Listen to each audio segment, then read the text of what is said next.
What is up, everybody? Welcome to the DFS MVP podcast. I'm your host, TJ Hernandez, back here with your co-host, John Daigle. I'm the director of DFS at 4for4.com, and this is episode 221, the FanDuel First Look episode and FanDuel lineup building strategies. If you want to get caught up on all of our DFS Evergreen content and theory, go to 4for4 and head on over to the DFS Strategy Hub. But before we get into that today, you might notice an extra face on the screen, and we got the great Tim Talmadge, who has been with 4for4 for quite some time, and this year he will be our cash game guru.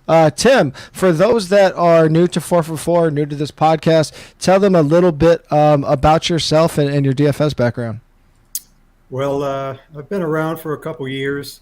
I started over at RotoViz, doing redraft and dynasty content. And about 2017, that's when I really took a liking to DFS. I was reading everything from Jonathan Bales, Justin Bailey, yourself. And like I said, I just developed a love for the game and became infatuated with it. Yeah, man. Yeah, and you mentioned Justin Bailey. He is of ex-4for4 fame. You actually took over one of his articles back in the day, so shout out to Justin Bailey, now with our partners over at Fantasy Lab and Action Network.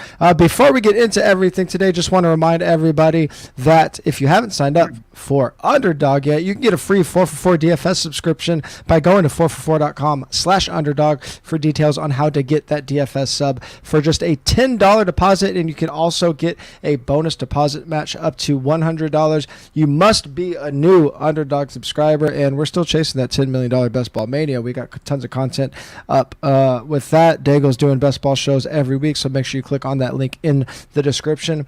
But let's jump right into it. For those that have been paying attention, FanDuel launched salaries a little over a week ago, and even though we are still a few weeks out, it's still fun to take a quick look at these things. And as we did with DraftKings, as Daigle and I did, we'll just do a quick look at anything that stands out to us. This isn't a week one, value show. These don't hold us to these. But as Daigle and I were talking through these, we realized it's pretty fun to go over these. So let's go through each one real quick, and then we'll get into some specific FanDuel strategy that Tim and Daigle are going to lay on you. But let's start with quarterbacks. Just a quick first look. Tim, did anybody stand out to you when you looked at the FanDuel salaries? Yeah, well, we were kind of talking about it before the show, but I see Trey Lance as kind of the last of those dual threat options where he's priced at. Ideally, we'd like a better environment than being on the road at Chicago, but I think he's underpriced for his upside. You look at Jalen Hurts, who is also a road favorite, and he's 500 more. And you look at what the Shanahan scheme did for Jimmy Garoppolo. Over the last 3 seasons, Jimmy G was top 10 in expected completion percentage and expected points added per play. I don't think anybody thinks he's a top 10 quarterback. So, if Trey Lance enters that system and what he can do with his legs, this might be the last chance we get him at this price. Yeah, my guess, again, we're weeks out, so take this with a grain of salt, but my guess is Lance will be a very popular cash game play at the very least on FanDuel. One thing that people don't talk about a lot, we're talking about FanDuel specific strategy, without the 300-yard bonus and for yardage, we really do get a bump in the value of the rushing yards on FanDuel. So you are going to get a lot of value out of that rushing with Trey Lance at his salary. Daigle, when you looked at FanDuel, did you notice anything at first glance? As the de facto tournament player here, even though TJ, that's what you play as well. But I play both, so I'm splitting with you guys. Tim plays both, but he's cash game specialist. You're tournament guy. I'm going to ride the middle all year. And we'll be both in Discord with everyone and our own Slack channels, making sure our plays. Tim, of course, is doing FanDuel this year. I'll be doing our DraftKings top plays every week, are up to par, and we all are in agreement with each other.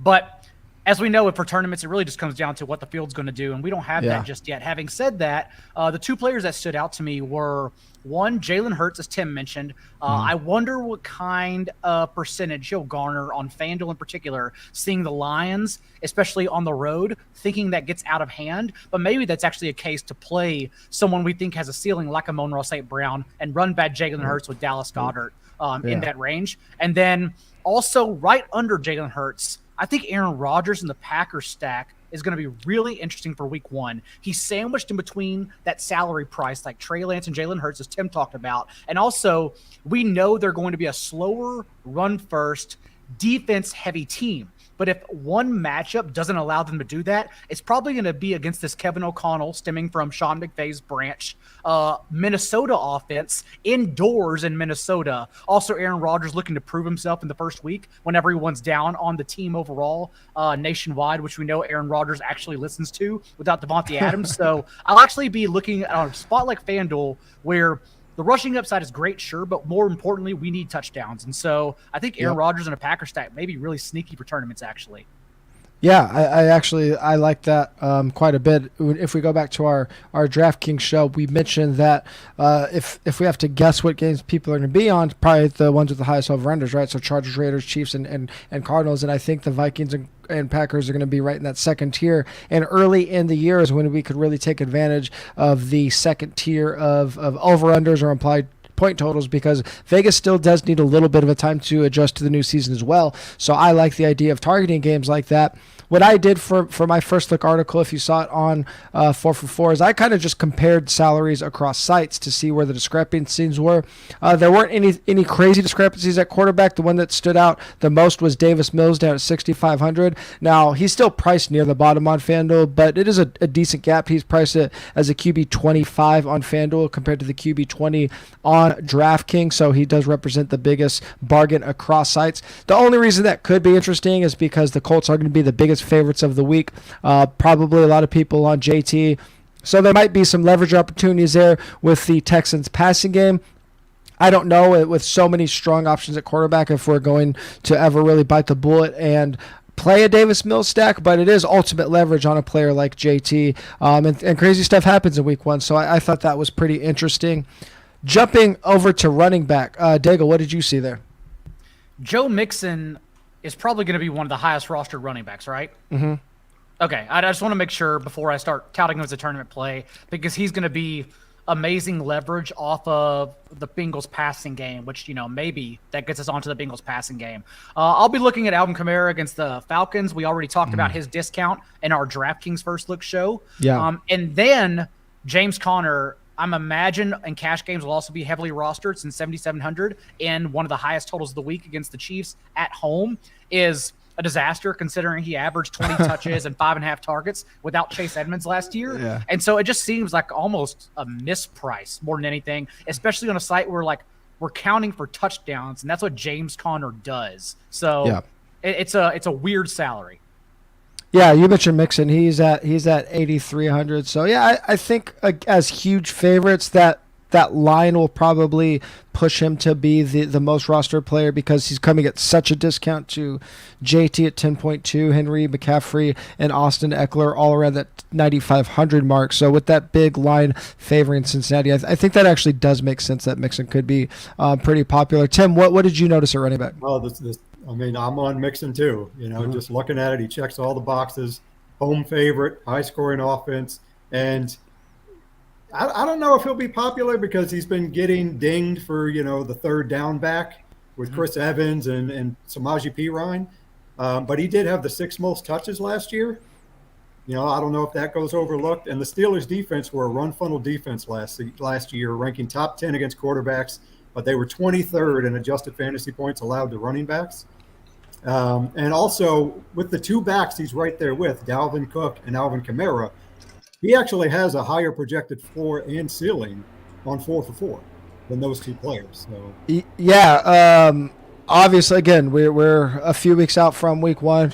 We won't have ownership projections until the Thursday of week 1. So there is a chance, I guess, that if people just go crazy on JT and CMC, I don't know if you could how easy it is to jam them in. I'm assuming if we get a value or 2 open up, it'll be pretty easy. I guess there's a chance that Mixon gets driven down because people are just going to the top of the salaries at that position, which people tend to do on FanDuel. So that will be a good one to keep an eye on. I'm going to go way down to the bottom. Chase Edmonds, 5,800 versus the Patriots. And if we look at the projected starters going into week 1, there's only 2 guys that are under 6K that we think are going to be starters. Chase Edmonds is the only one that is a home favorite. Miami is, as of now, a small favorite against the Patriots at home. 444's Connor Allen did a really good article on why he thinks Chase Edmonds is a great redraft value going into the season. Paulson highlighted Edmonds as a player that he really likes. So obviously we are going to have some timeshare concerns with Edmonds, but if we're talking about saving salary, if we're talking about going barbell high-low, Edmonds starting as a home favorite sub 6K could be a pretty fun one to keep an eye on, especially because there's so much talk around the Patriots running backs. Go over to Miami's backfield and see what we can do over there. I'll keep an eye on Clyde Edwards-Helaire at 5,800 as well. Yeah, he was the other going one. to be high rostered. Yep. I just want some more backfield nuggets and usage notes. Yep. He's a player who's going to take a leap of faith in tournaments, but like at 5,800, that's a chance I'm willing to take, and just hoping like he gets the goal line role if Ronald Jones is cut here in the next week. Yep. Absolutely. And he's the one I have down as the projected starter. I mean, is he going to be a 70% touch guy? Probably not, but he is going to be a starter. And as we mentioned, he would be our pivot as well off of the Chiefs passing game. That's kind of what I'm really looking for. Yep. That's exactly what I was going to say. I'm sorry. Yeah. No. By all means. I mean, that's going to be, people are going to be looking at that game. And obviously, Mahomes, Kyler, you guys already talked about. If Connor ends up being popular, that's even more leverage.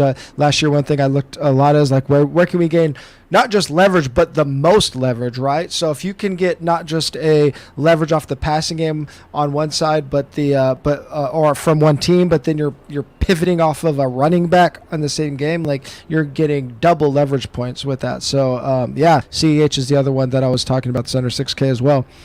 Tim, what wide receiver popped to you, or wide receivers popped to you at the first glance? Well, for the kind of receivers that I look for on FanDuel, I really was drawn to Marquise Brown. He's proven. Speaking of that game. Yeah, he's proven to earn volume in the past. Last year, he averaged 9 targets per game, and he was top 5 in air yards per game. And he has a potential for a massive ceiling and the highest projected game total. The Chiefs allowed the 9th most adjusted fantasy points to wide receivers last year.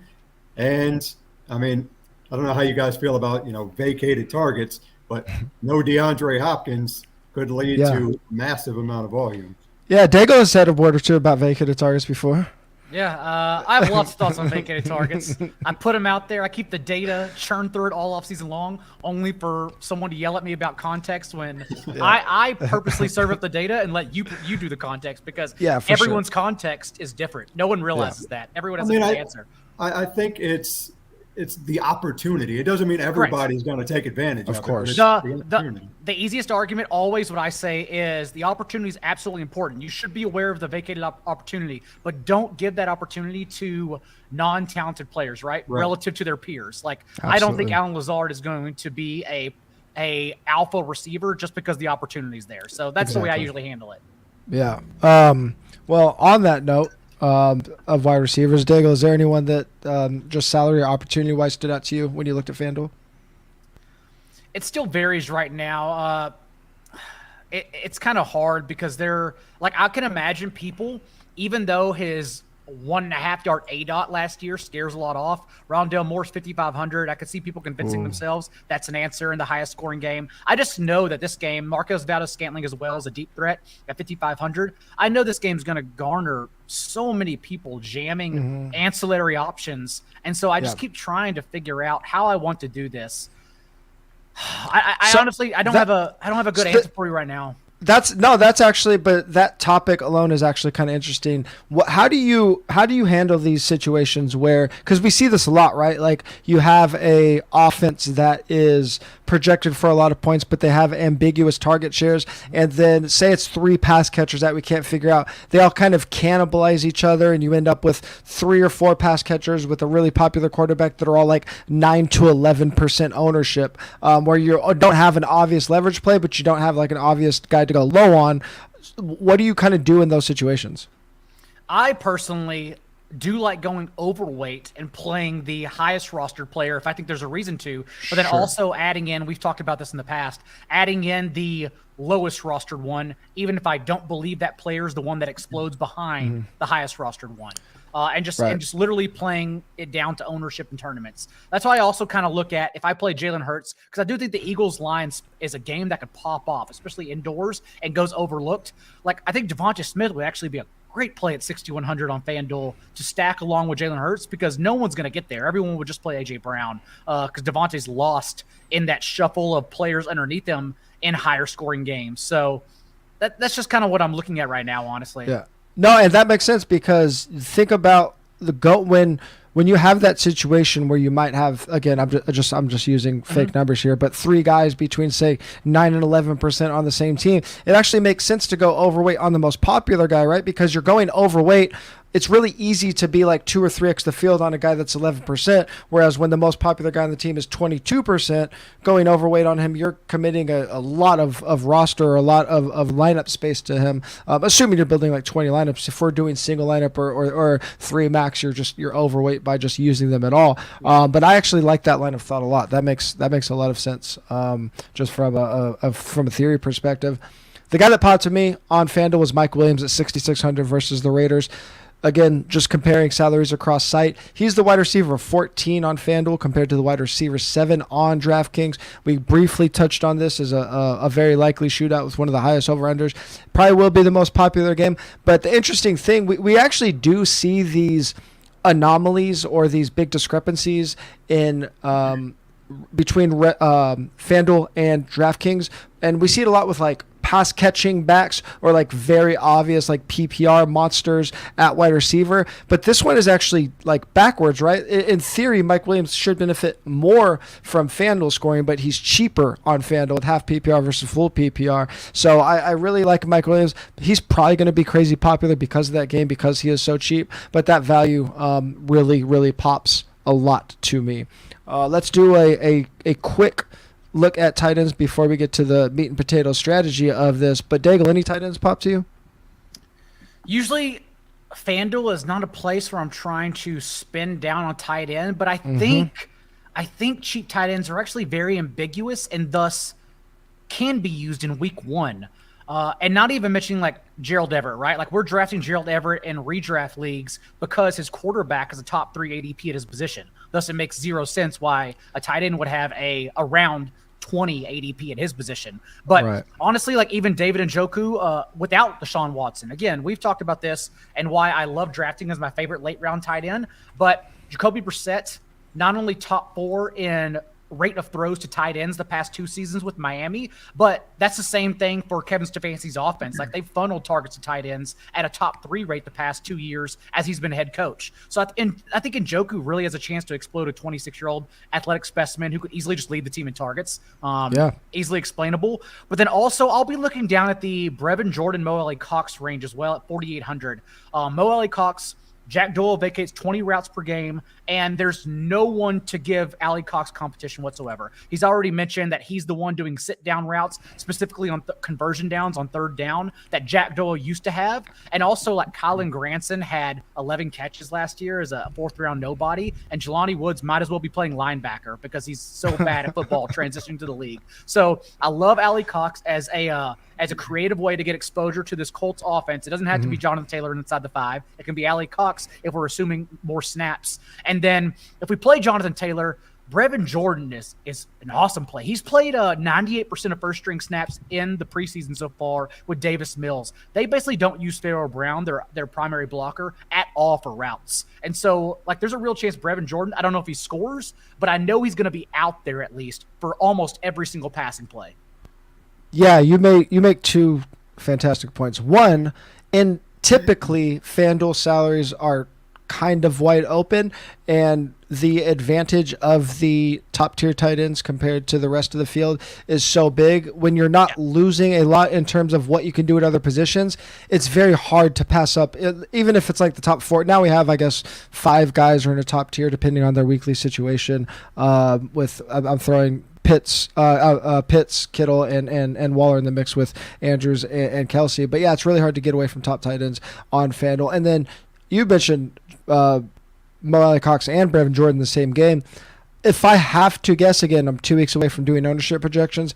I think on FanDuel, Jonathan Taylor is going to be the most popular player on the slate, even though he is, I think, 10.2. If salaries are open enough with that big point spread, finding leverage in that game is going to be very important. And I think the average person is going to say, okay, JT's popular, so who do I play? I play maybe Matt Ryan, but definitely Michael Pittman is an obvious pivot. It's also simultaneously a pivot off Kyle Pitts because he's going to be the highest roster tight end.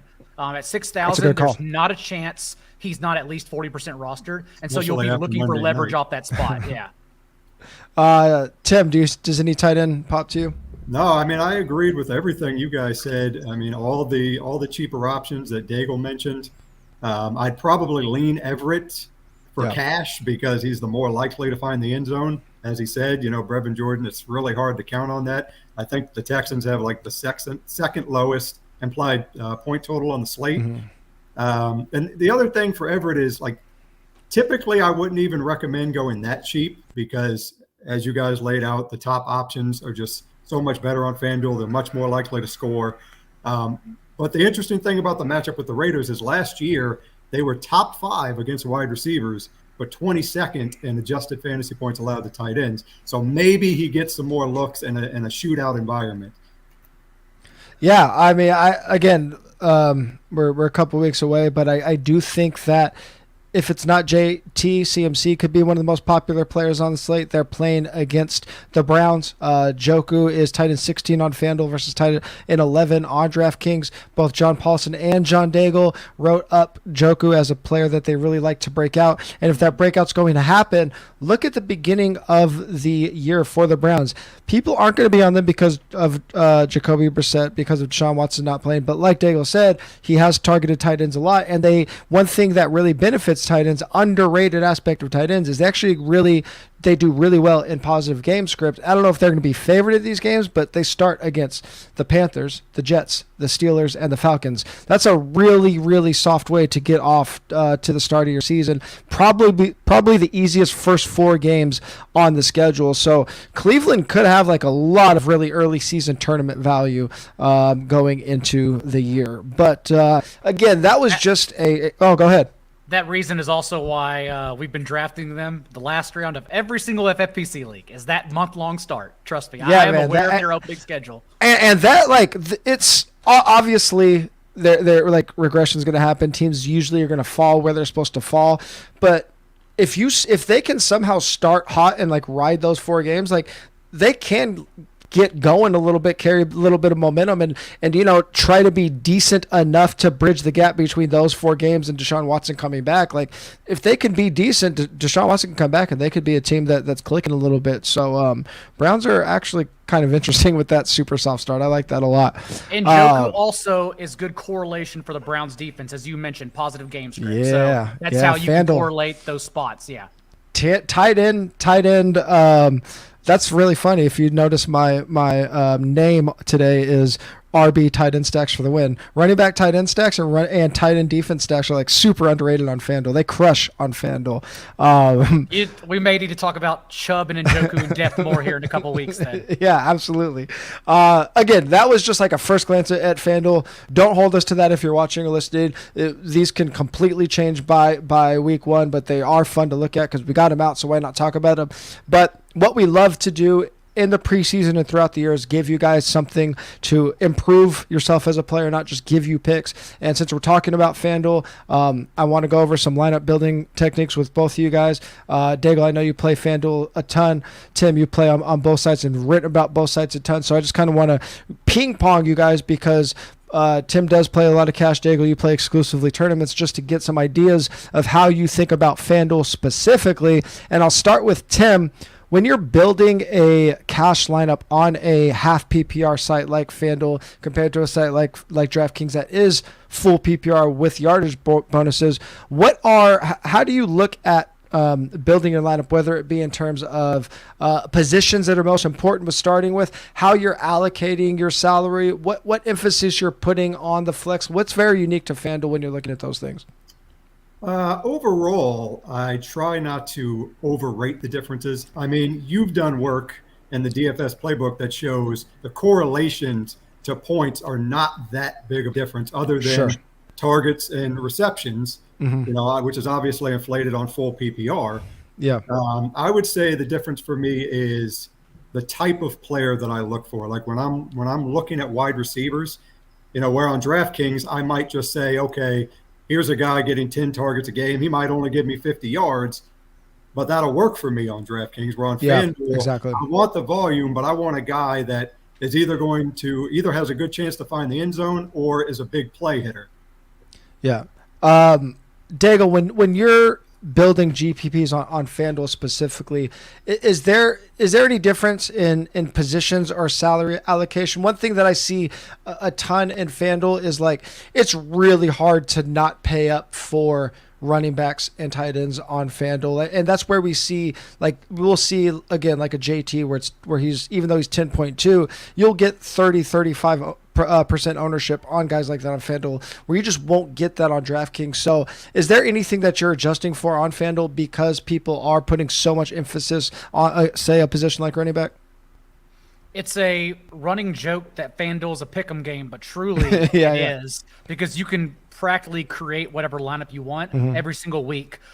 We've already talked about it a little bit, but I would note that, yes, we pay up on FanDuel because of the salary implications. Like even we already talked about the ambiguous situations, but even then, I think the common person playing tournaments will say, oh, well, like this person you mentioned, though, Mo Alley Cox, let's say 4,800. Again, Kyle Pitts is 6K. Like that's only 1,200 more. So like, shouldn't I be paying up for that? But again, there are tournament-based reasons why we're doing that in order to fade Kyle Pitts, in order to fade that situation and look for leverage elsewhere. So that's one. And then also, yes, Tim hit it on the head that most of the time on like DraftKings, where you can plug in a cheap receiver like Braxton Berrios, hope he has 5 catches, and even if it's for 40 yards, that's more than enough.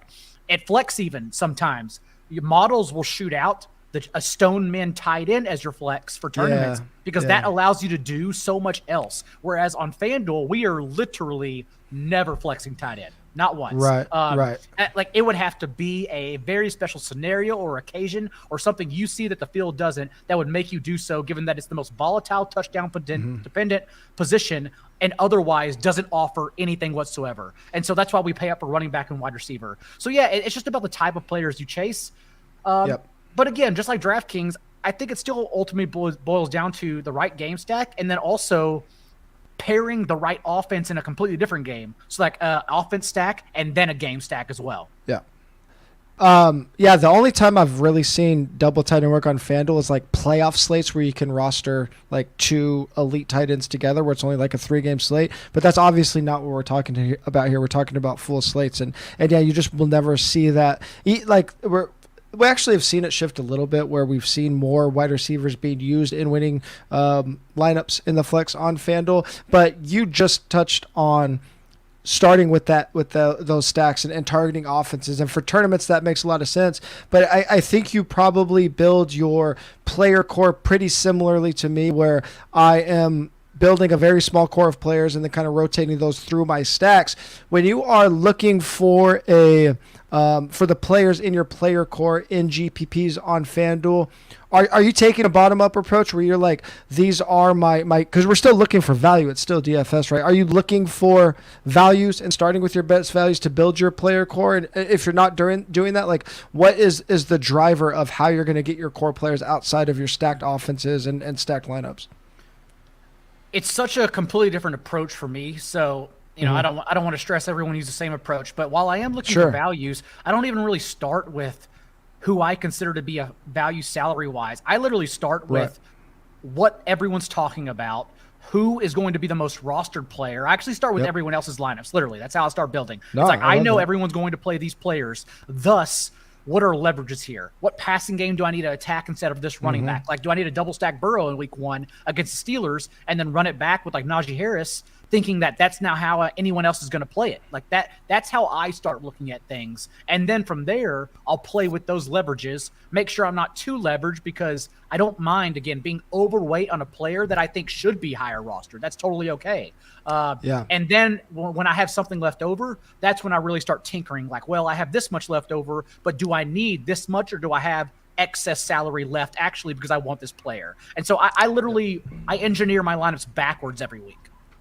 And I was hoping that you would give me kind of a quirky answer like that, and it really is important, because I think when people get into GPPs, especially if they're relatively new to DFS, they hear the idea of being contrarian, and we do need players that people aren't going to use. I think that is very intuitive at this point, even for the most novice player.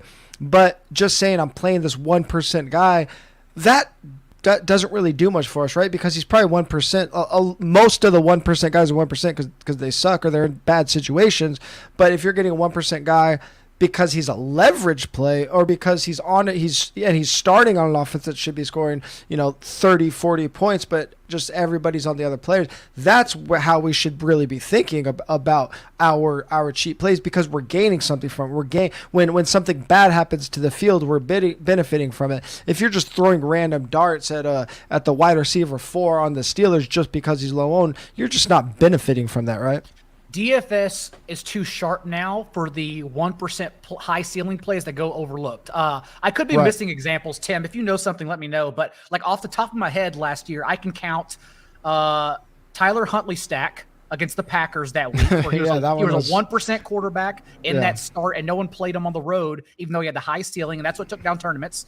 And then the 1% Josh Allen against the Patriots at the end of the year with Isaiah McKenzie. No one played him. Josh Allen was 4%. Isaiah McKenzie was 1%. I had them stacked because it was a bad scenario, but also you can just suck it up and say, it's Josh fucking Allen. Like, I'm going to play the Bill stacks. That's okay. And so those are the two scenarios I think of about 1%. Otherwise, it's like you said, TJ, I don't say contrarian. I literally just use the term touchdown leverage now. I look and see what everyone else is going to do and say, how do I get those touchdowns if in this event the touchdowns don't go to that higher roster player? How would I then win? And that's how I look at being contrarian.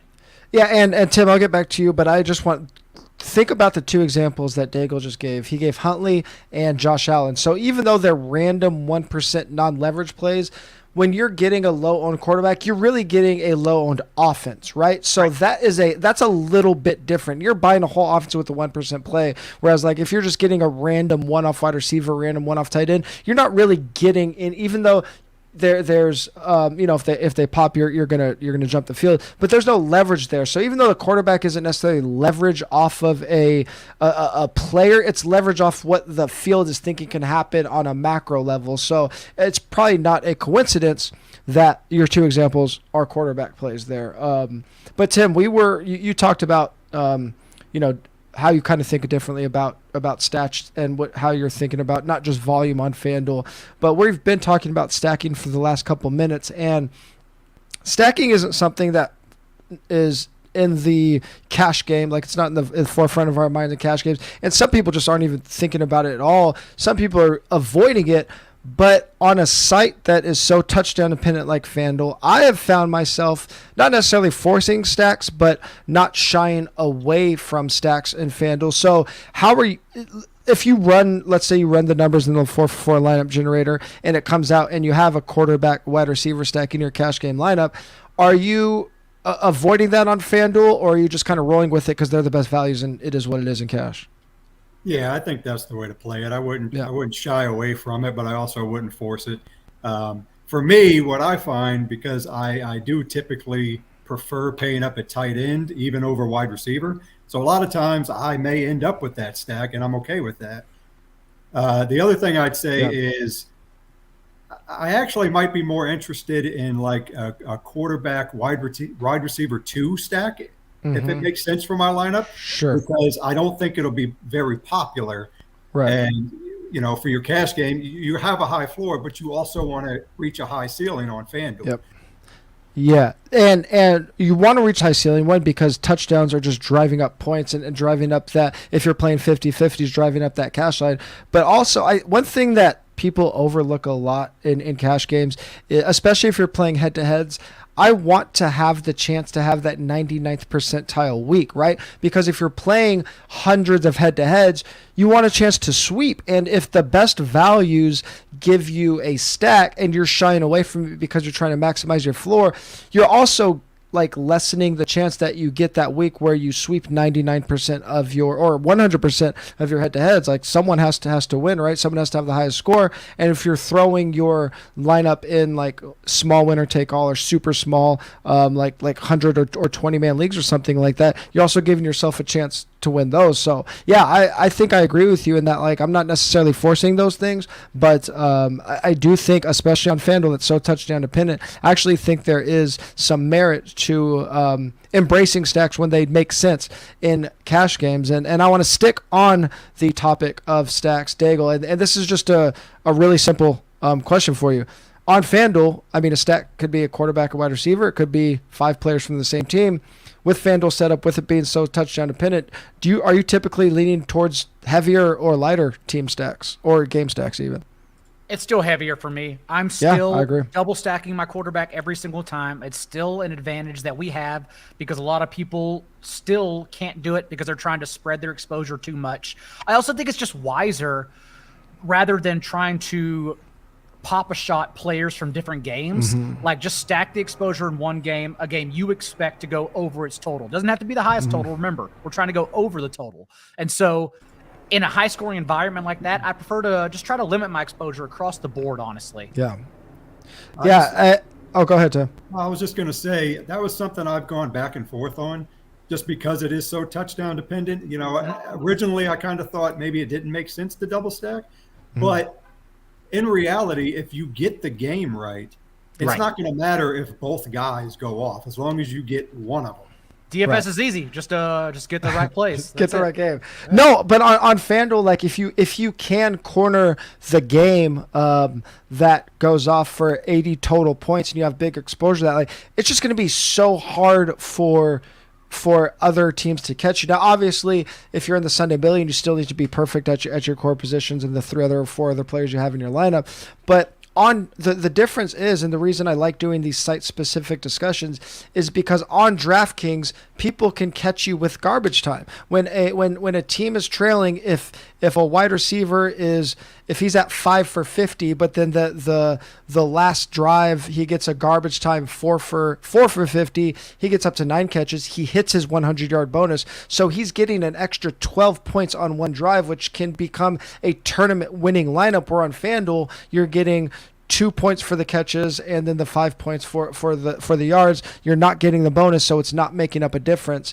And that's the reason that those game flow scenarios, when you could corner them, they're just going to crush on FanDuel. So I am glad you guys agree with me, because if you did it, I was going to have a big discussion with you guys and figure out my life. But I think it does make more sense to play bigger stacks on FanDuel than a site like DraftKings. Remember, like, we're playing DFS literally for the 1% outcome. Like, that's what we're actually trying to get. So it's a hard game. Like, no one said it's easy. But when it hits, that's the whole point. You're not going to win every week, but when you win, ideally, those spike weeks still just help you from the line graph going all the way down. That's the whole point. Exactly. Yeah. I mean, you should your tournament long-term graph is going to look like a very, very like steady downward and then straight up. Like that's how it should look. Mountains. Yeah, we're looking for mountains. Something that is still unique to FanDuel that we haven't seen on DraftKings. We've seen ownership really flatten out on DraftKings. Last year we just didn't see 30% guys. There were a couple. I touched on this with JT earlier. We are still getting these really inflated rostered rates on guys on FanDuel, whether it be because salaries are still a little bit more open and you could jam in these studs in perfect situations, but you are going, we'll just use JT as an example, these mega chalk guys that get up to 35-40%, not regularly, but we have higher ownership on FanDuel. So Daigle, I mean, whether it just be how you are approaching those or if you want them in your lineup, like what's kind of like a target for you in terms of how you're building ownership with these mega chalk guys? And do you have a general theory on if and when you will eat the chalk on like a 35% guy on FanDuel?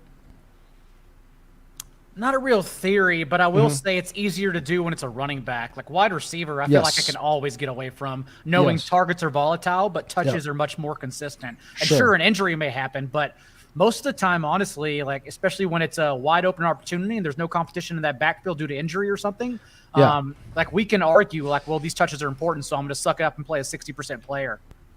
Sure. And that's when we're going to the thing that I think people like kind of mess up is when we do have the, let's just say 60% player, a 60% player and a 1% player is actually probably better than two 20% guys, right? Because you're still getting that uniqueness in that 1% player. So even though your cumulative ownership might be the same, and you might hit like a target, whatever the number is, say 120% cumulative ownership, a 15%, a 20%, a 20% guy is going to win you way less tournaments than a 50% guy and a 1% guy. That's Unfortunately, we'll be doing this show every week. So because those 60% players are always case-by-case basis. Like, there will be arguments against their situations or like offensive environment or game personnel. But that's when the case-by-case comes in. Tim, is there any situation where ownership comes into play in cash games on FanDuel? Like maybe, I mean, I think it's just, you kind of said, just hit those best values and let the guys you're playing in cash games prove it. But is there any time that ownership is even a thought for you in cash games? Yeah, I just think when you see certain pockets of pricing, it could make sense. If you think one guy is going to be higher owned and you think they project pretty evenly, it can make sense to go the other way just to try to get an advantage there.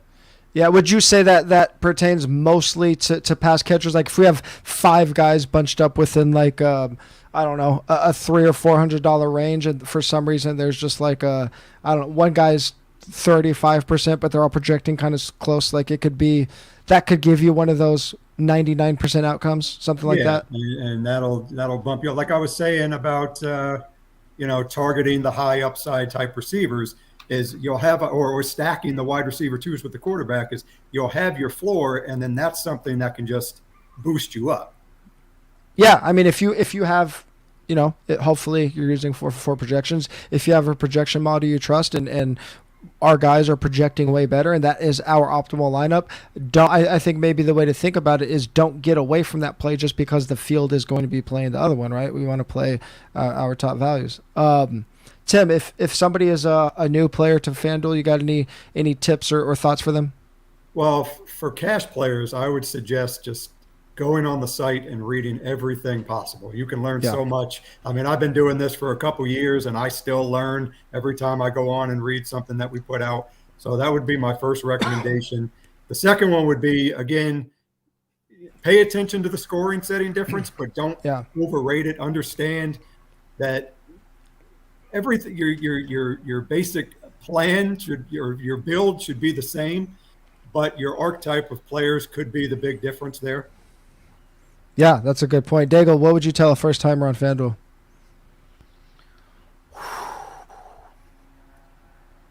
I think Tim had a good point, honestly. I'm trying to put myself in the position of if I ever opened up DFS for the first time, what I would tell myself, and I think I'd maybe run crying. Jesus, I don't even know. Gosh, it's just such a different game now. Yeah, I think Tim has it right. Put yourself in the best position, honestly. Yeah, I mean, I would say if you're listening to this right now, you still got 2.5 weeks before week 1 kicks off. Go in the 4-for-4 strategy hub and figure out if you want to be a cash game player, GPP player, and read through that stuff. Understand bankroll management, understand game selection, and all that information is in the 4-for-4 strategy hub. Don't go in there blindly. We're here to help you guys. If you have questions about those articles or anything in the strategy hub, hit us up in the 4-for-4 Discord. You could sign up for that. Once you get signed up for the 4-for-4 subscription, you get access to the Discord. We still have one more week of preseason. Our own Tim right here, as well as Pat James, have been putting out some great preseason content. We got week 3 preseason coming up before we get that nice one more weekend break before the regular season.